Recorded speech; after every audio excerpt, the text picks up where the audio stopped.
Screen बड़ी कितनी रही?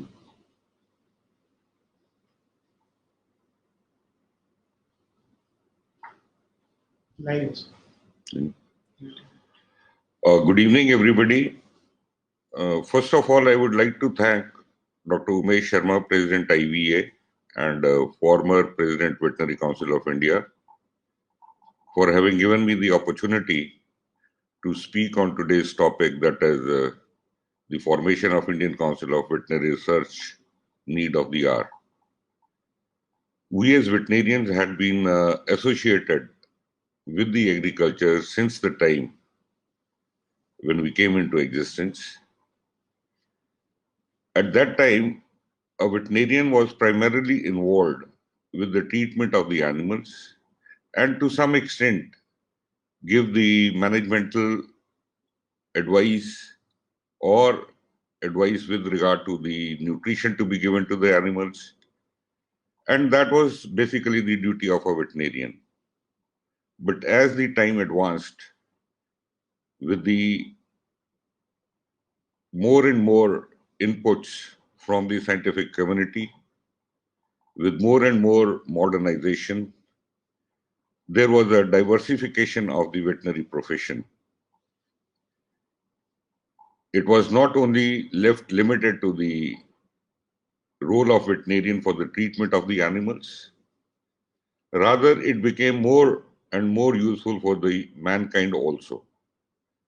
Over the time we have seen that there has been a great urbanization which has taken place post-independence, and with the urbanization, the rural holdings have become smaller and smaller.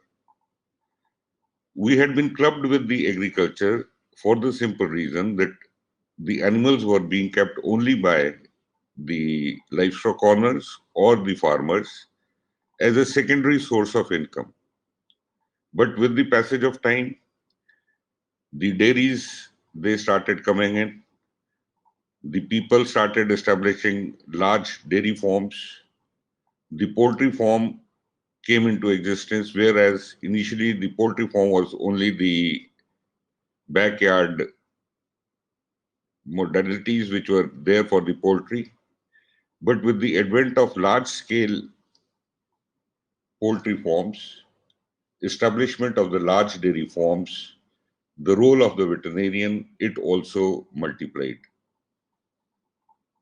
What are the better management methodologies the veterinarians they had to think over?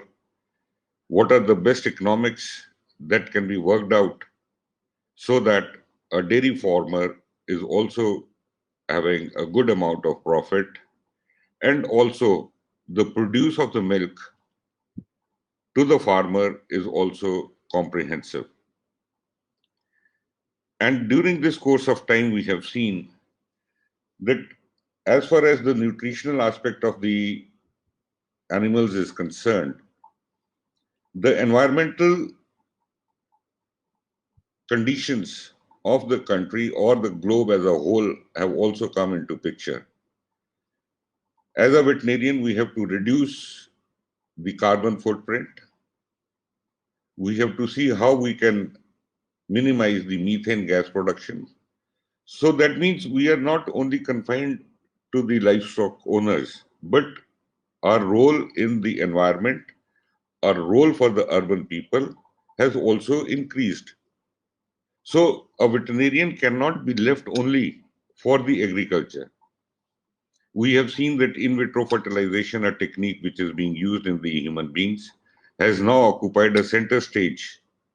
Even the central government has sanctioned so many projects out of its Gokul mission in different parts of the country where the in vitro fertilization labs are being established. And with the establishment of these labs, we will be helping the farmers also who are engaged in agriculture. But at the same time, if we see the nutrition, the maize, which is a staple food or the feed for the poultry, is now being procured by the government at a much higher price. So there is a competition between the human consumption and the poultry consumption. So it is the veterinarian who has to come out with some innovative ideas as to how we can maintain a balance, come out with some innovative feed ingredients or a mixture wherein a poultry farmer also does not suffer because of high maize price, and the human consumption of the protein in the form of maize can also be utilized. So you can see that the role of the veterinarian becomes dual. It has its obligation to the farmer. At the same time, it has its obligation to the normal human population living in cities, towns.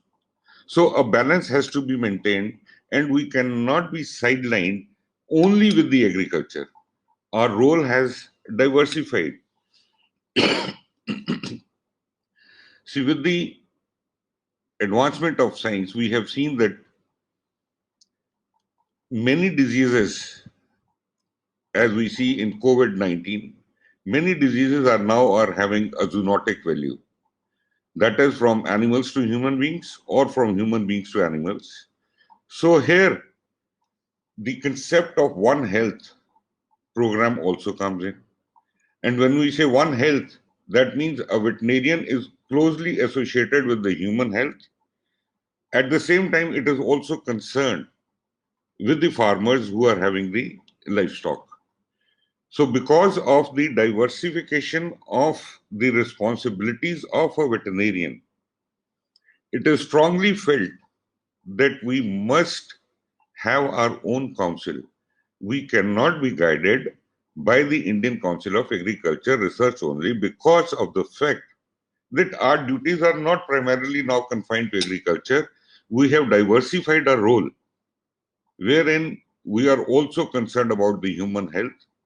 We are also concerned about the environment in which we are living. So, keeping these things in mind, I think the need of the hour is the establishment of Indian Council of Veterinary Research. During COVID-19, we have seen that it is the government of India which has given this opportunity, or we can say which has bestowed upon various labs, whether it is NRC, that is National Research Center, Equines, or it is IVRI, where the veterinarians are performing the diagnostic tests for the COVID-19. And these institutes are being held by the manpower from the veterinary universities also, who are conducting these tests or who are helping them in the conduct of these tests so that more and more samples can be tested and our public can be controlled from getting the infection of COVID-19. We have seen that during the last few years, there have been so much of development with regard to proteomics, with regard to genomics, with regard to pen site test. We perform the pen site tests for the animals, but at the same time, the same technology can also be used for the human beings. The biochemical kits, which can be prepared, can be used both for human as well as for the animals for the diagnosis of the diseases so that they can be curtailed, or we can say nip the evil in the bud, so that the human life is also saved, and at the same time we can save the livestock population also and the farmers who are keeping that livestock. It is not something new that establishment of the Indian Council of Veterinary Research has come. Initially, there was the idea of forming of Veterinary Council of India, which by the efforts of our senior people, it came into existence in 1984. The primary aim of the Veterinary Council of India was to overlook the education policy with regard to veterinary and at the same time to establish the norms which are required for proper running of the veterinary clinics, whether it is in the village or it is at district headquarters or in the metropolis. So these two functions were being looked by the Veterinary Council of India. Now, after the diversification, because a veterinarian is involved now not only with the animal health, but is also concerned about the human health and the environment. So a concentrated effort has to be made as to in which or in what areas the veterinary profession should run. What should be the aim? What should be the objective of the veterinary institutions in uplifting this profession, making it useful not only for agriculture or the livestock owners, but also for the mankind in general. Probably, whenever two professions are together under one head, and if one is intending to leave, the other feels the pinch. But at the same time, I feel that if by having our own Indian Council of Veterinary Research, our usefulness can be more channelized for the simple reason that then it will be a body which will be controlling the veterinary profession from its curriculum to its implementation in the field and the research to be carried out at the national level. See, we cannot have a single policy because India is a very diverse country, diverse population, diverse distribution of the livestock, diverse climatic conditions. So, keeping all these different things, we have to see that we are governed by a body which is purely concerned with the veterinary profession. The veterinary profession is also a diverse profession, the reason being that it is not treating only one species. It is attending to large animals, that is cattle, buffalo, equines, then the poultry, sheep and goat, and the wildlife also. It also encompasses the fisheries also. And I'm really thankful to our Prime Minister, Shri Narendra Modi ji, that in his second term, he has formed a separate department of fisheries, animal husbandry, and dairying. And I think the formation of this department is probably with the intent that the government has also realized that when you have to double the income of the farmers, the veterinary, the dairying, and the fisheries, they have a very pivotal role to play in. It is because of the veterinarians that the income of the farmers can be doubled. Although there has lot mechanization of farm machinery has taken place in the agriculture, yet small holding farmers are there, and the veterinarians shall continue to help those small scale farmers as and when it is required. So it is not that we are being running away from our farmers. We are part and parcel of their livelihood, how to increase their livelihood, how to increase their milk production, and at the same time, not only by increasing the milk production we can help them, we have to do value addition of the milk. We have to give them how different preparations can be prepared. For example, ghee, butter, charch, or sweets, so that a farmer can double his income by making these preparations also. So these activities of a veterinarian shall continue along with the research which has to be carried out by a veterinarian And that research is now not only confined to the animals, but also to the human beings.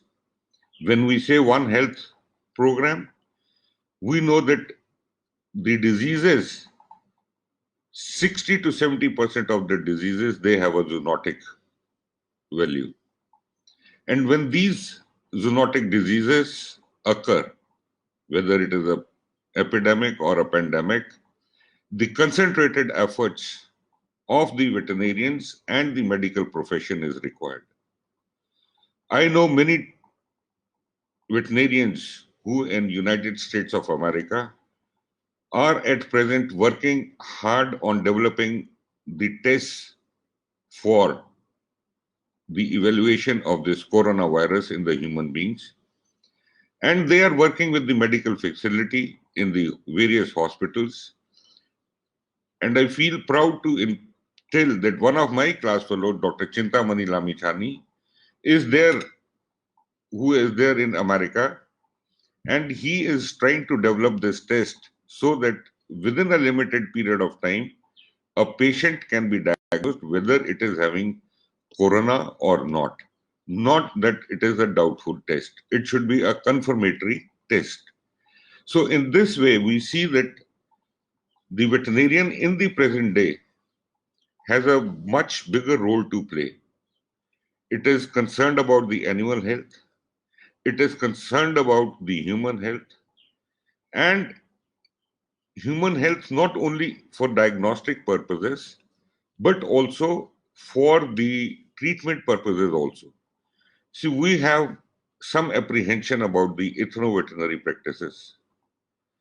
We know that it cannot give an instant cure, but at the same time, the antimicrobial resistance which we have to reduce, we can use these drugs or these formulations so that later on the usage of the antibiotics is reduced. See, why our food products, especially the meat products, are unable to go to the foreign countries? Because of the residues of the antibodies. So if we can stop certain things in the initial stages by using ethno-veterinary practices, that is not harmful. So on one side, we are treating the animals with the allopathic medicine, introduction of ethno-veterinary practices. All these things combined together make our field little different or little away from the agriculture. So in this context, I say that today is the time when the formation of Indian Council of Veterinary Research is very much required. With the formation of this ministry, we are lucky to have with us the Union Minister, Shri Giriraj Singh ji, who is a very learned person with regard to the knowledge about the animals, especially the goats. I had a privilege of meeting him and having discussions with him, and he is very helpful and wants the profession to rise. We have Mr. Sarangi, who is in charge of the fisheries, a very able person. And then we have the veterinarian in the form of Dr. Sanjeev Balyan, who is a constant source of inspiration for all the veterinarians. And I wish that this trio, that is the cabinet minister, Shri Giriraj ji, Shri Sarangi ji, and Dr. Sanjeev Balyan, will help us in making come true our dream of Indian Council of Veterinary Research. When the second government was formed and this department was created, soon after a committee was formed to look into the formation of Indian Council of Veterinary Research or Indian Council of Veterinary and Fishery Research. The meetings of the committee were held. A proper document was also prepared, and that document was in line with the requirement of the government that it should not be a heavy top department. It should not be having much financial burden on the state. So keeping all these factors, a paper was prepared, a document was prepared, and it was submitted to the government. But as we know that sometimes the files they move little slowly because of one or the other reasons, and maybe separation from our parent department is also sometimes not taken in a good stride. At this juncture, I would like that all the organizations, irrespective of their differences, must strive together to come out with the formation of Indian Council of Veterinary Research. They should pool in their resources, they should pool in their know-how, and in the parliament also, in addition to Dr. Balian, we have 2 or 3 more MPs who are also veterinarians.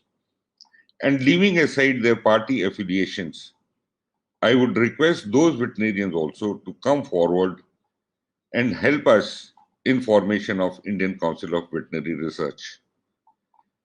The formation of the Indian Council of Veterinary Research is not only beneficial for the veterinarians, rather it will be a tool or it will be a means by which a veterinarian can be helpful to the marginal farmer, to the dairy owners, as well as for coming out with innovative techniques for the diagnostic purpose of different diseases and their treatment part.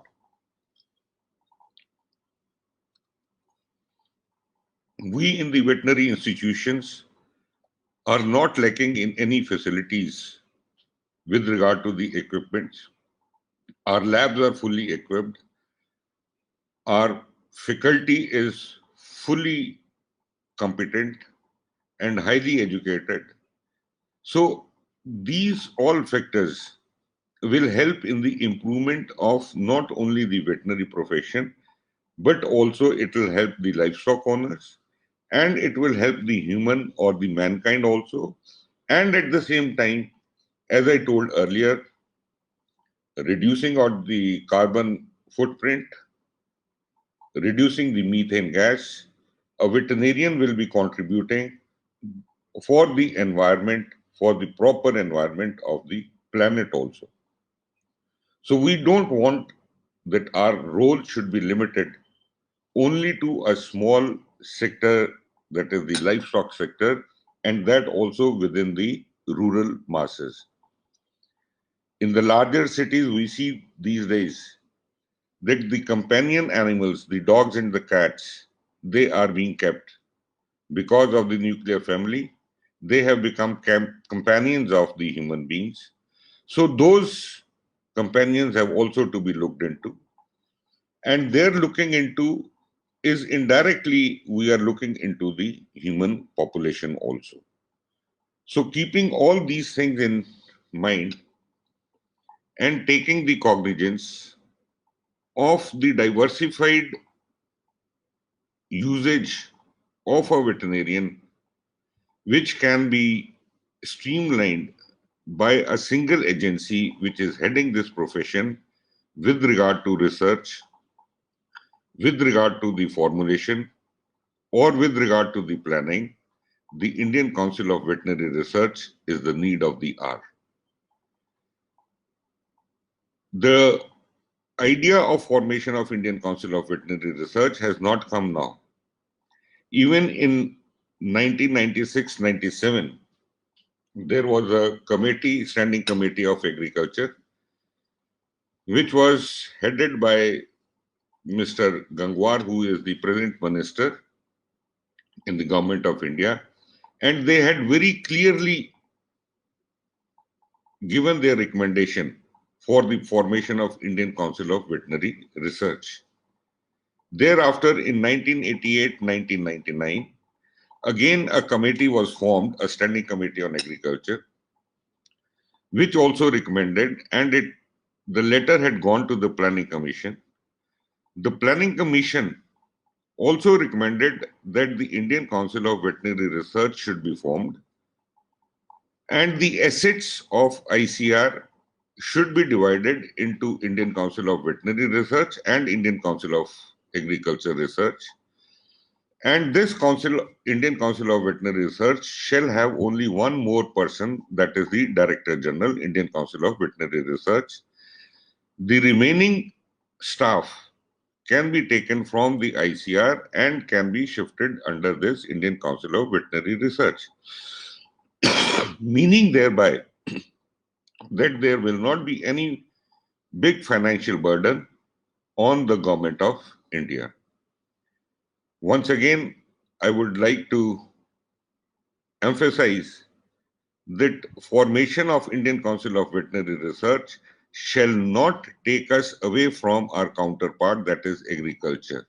We shall continue to be in relation with them, to be always there to help them, but at the same time, they should also feel that if their younger brother is progressing, why not independently they should be made to progress. Once again, I am thankful to all my colleagues, my veterinarians, my alma mater, my teachers for giving this support to the profession and for making we veterinarians good veterinarians who are concerned about the mankind, who are concerned about the livestock, for having listened to me. These are purely my personal views. And if somebody has felt offended, I feel sorry for that. But whatever I said in a good perspective, wherein an overall development not only of the veterinarians but of the country as a whole should be seen. So, in the end, I would like to thank you all for having listened to me, and let us all try, irrespective of our position, irrespective of our affiliation, that we pool in our resources, impress upon the government who is very receptive idea of formation of veterinary research. Jai Hind. Thank